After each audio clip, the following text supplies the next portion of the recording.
Our second guest started recording music at the age of 12, performing in his neighborhood and competing in various musical talent shows. He's a rapper who doesn't limit himself to hip-hop and trap music, as he also works in the Afrobeat, R&B, and funky genres. Guys, welcome to the show, G-Bola! G-Bola. Thank you for having me. Thank you. Great to have you. Where did that name come from? Actually, a friend of mine gave me that name, my ex-manager. Okay. You know, I initially wanted to go with the name Dr. Great.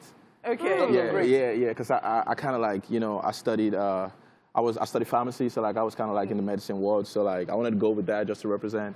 And he was like, nah, Dr. Great is too complicated, so it's like, why not G? G-Bola. So yeah.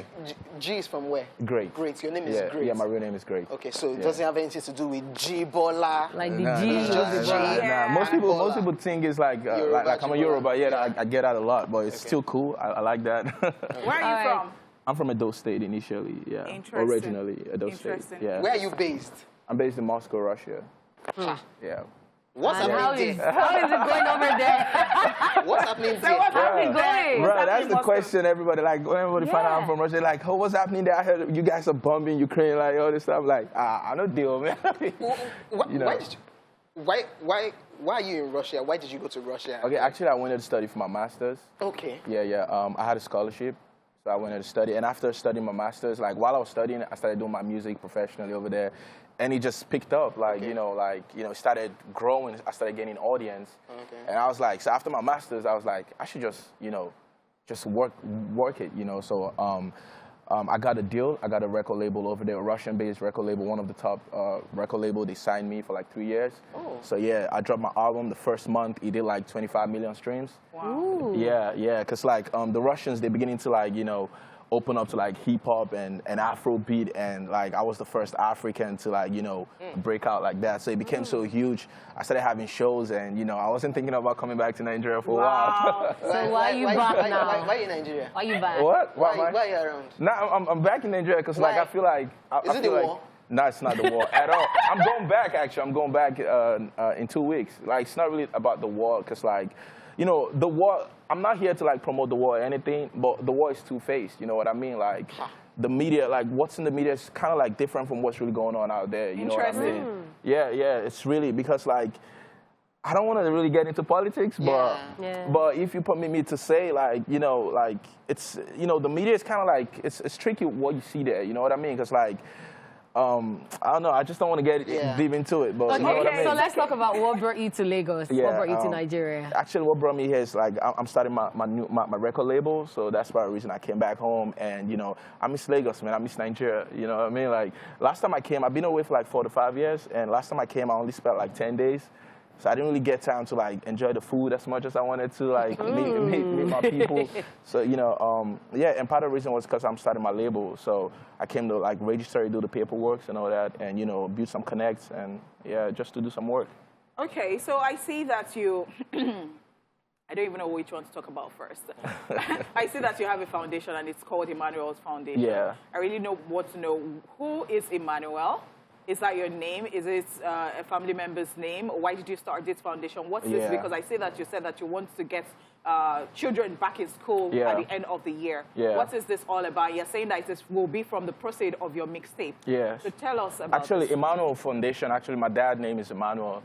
So like this is a very serious project to me. Like, you know, as much as I love doing music, helping people and just, you know, putting people in a position to be able to help other people is something I really love doing. So I lost my dad to cancer in 2017, you know, so it was like a very terrible moment in my life. And I know what it's like to not have someone to rely on. And, you know, most of these kids, like, they live in a very, you know, very messed up situation. And, you know, and it really doesn't cost that much to put them together and just help them out. And, you know, so I had to start the foundation in honor of my late dad, and that's how I came about with Emmanuel Foundation. So what we're trying to do is like, last 2 weeks, what we did was we fed about 150 people. Like, we gave them food, we gave them money to, like, you know, get their groceries, get like some things they need for the day-to-day living. And our plan is not just to feed them and give them food. Our plan is actually put them in a position where they can actually get their own food and be able to take care of their families. artists. So that's what we're doing. So my new mixtape is coming out soon. It's called Black Slides and White Socks. And some proceeds from that mixtape is actually going to really helping at least 100 of these kids get into school. Okay. Oh, nice. All right, interesting. Well, we'll go on this quick break. G Bola will still be right here in the building with us.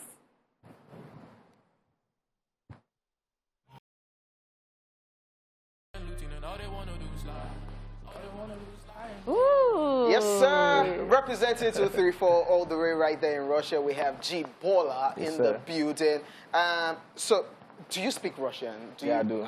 How do you communicate with them? Do you have songs and it's just all you do is just strictly English? Yeah. And rapping in our Yeah, language? all I do is English. Like I speak Russia, like to communicate with like most of the people because it's not an English speaking country. Yeah. So yeah, but most people understand English. But like Why they can give you a tough time.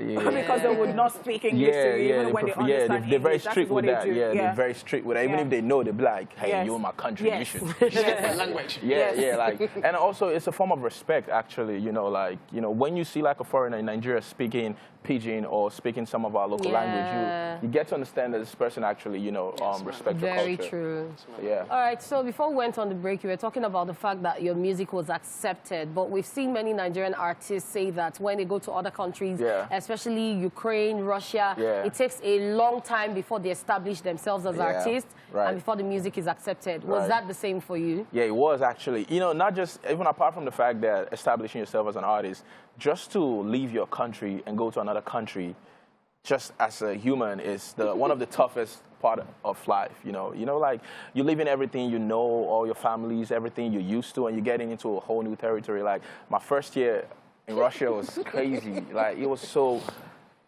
like I had to unlearn and relearn a lot of things, because the way of life over there is so different from the way of life here. Even coming back right now, still, I had to like start adjusting, like, I had to start adjusting again, because it's so different. The people, the weather, the weather. Oh my God, it's super cold. Yeah, it's so cold. And, so like when I started the music thing, like the music really helped me, because I don't know, if not for the music, what I would have done, because it was so hard, because like you don't easily make friends with people, because like everybody's minding their business. You could live in an apartment for like 5 years and not even talk to your next door neighbor. What? Yeah. Huh. And even if you see them on the elevator, like when you're going down, you see them on the elevator and you say hi, they might not even respond. Wow. Yeah, it's like that. The reality is so tough. Wild, man. But, you get used to it, So when I came back and when I see people saying hi to me, I'm like, Like, this is so strange. yeah, it becomes strange. I'm like, okay, well. You didn't know how to behave. Yeah, you know what I mean? So like, but yeah, it's although it's like a different way they think, but like, they have their own culture, very, very strong and very unique. So like being there, I started music.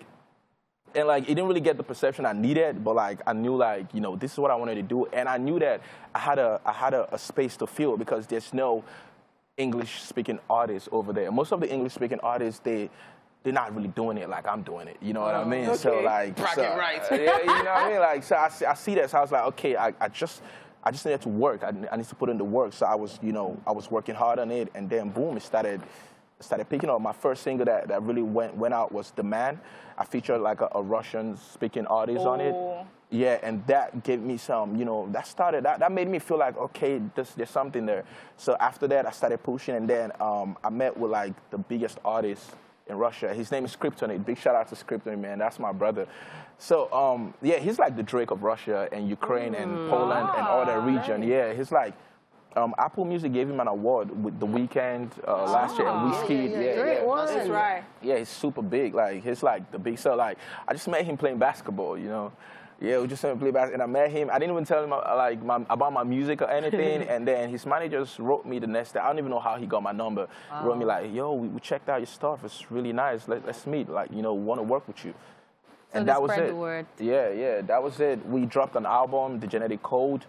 We featured Octavian from the UK, and that went massive, and like, it's just history from there. All right, so I see that tonight your video drops of Tesla, and then apart from that, I saw a quote which I liked on your page, you said that they kept stealing the sauce, so you switched off I had to switch the up- recipe. I had to switch up the recipe. I love. They So keep you staying just alive. want to touch on that and tell us about, you know, your Yeah. future plans, Yeah. the song that is coming out today and all that. Actually, I got a song coming out, Tesla. The audio's been out with my last album. Yeah, I shot the video in Dubai. I shot in Dubai and in Moscow as well. So it's like 2 different locations. And I have a lot coming out. I have a new mixtape coming out. I have some features on it. I have Sean Paul on it. I have we have J Bad on it. We have Calligraph Jones from Kenya. We have Suspect from London. We have Octavian from London, and Who do we have from Nigeria? That's a nice one. Yeah, in Nigeria we don't have anyone yet, though. But, Wow. but we will. You before. better have You know somebody you've been from in Nigeria. Nigeria because we're not that's taking what it I'm hearing. easy these days. Yeah, of course. I mean, I'm so grateful and happy for what Afrobeat is doing. Like I'm proud to say I'm Nigerian. Like anywhere I go, like this is so great. And you know, it's really from the music. You know, that's the only thing that we can be proud of at this point. At you know this what I point, mean? Yeah, I agree. So so it's coming out, and I have some. Like I said, my label is coming out. I have some clothing designs coming out as well. Like so I don't want to let all the cats out the bag. But Okay. we'll see. We'll just keep our fingers crossed. Right, And when all of that is out, we'll know. All right, thank you so much for coming. Thank you for having me. G Bola in the Thank you for building. having G me. Bola. Thank you. It's a pleasure. Yeah, thank you so much. And that's it with our second guest. We will be back after this break with our third guest. We already told you we have a packed show today. Don't miss it. Yeah.